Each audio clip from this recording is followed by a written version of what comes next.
బీసీలు రాజ్యాధికారానికి వస్తే ఒక ఎజెండా లేదంటున్నారు.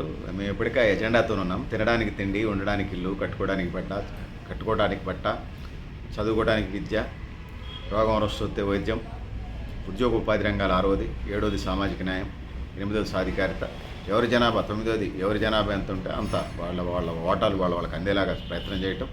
అదేవిధంగా సాగునీరు, త్రాగునీరు రంగాలకి బెటర్మెంట్గా అమలు చేయటం, రైతులకి అండదండగా ఉండటం, అదేవిధంగా వ్యవసాయ కూలీలు, అసంఘటిత రంగ కార్మికులు, పారిశ్రామిక రంగ కార్మికులు వీళ్ళందరికీ తగినటువంటి ఆర్థిక భరోసా, ఆర్థిక సాధికారతను చేకూర్చే ప్రయత్నం చేయటం, దేశ రక్షణ, దేశ బడ్జెట్కి సంబంధించి బెటర్మెంటు, దేశ రక్షణను ఒకవైపు గౌరవిస్తూనే ప్రజల ఆచార వ్యవహారాలను కంటిన్యూ చేస్తూనే దౌత్య సంబంధాలు, విదేశీ దౌత్య సంబంధాలు ఇప్పుడు ఉన్నటువంటి వాటిని కంటిన్యూ చేస్తూ కొన్ని వాటిని బెటర్మెంట్ చేసుకునే కాడ కూడా బెటర్మెంట్ చేయటం.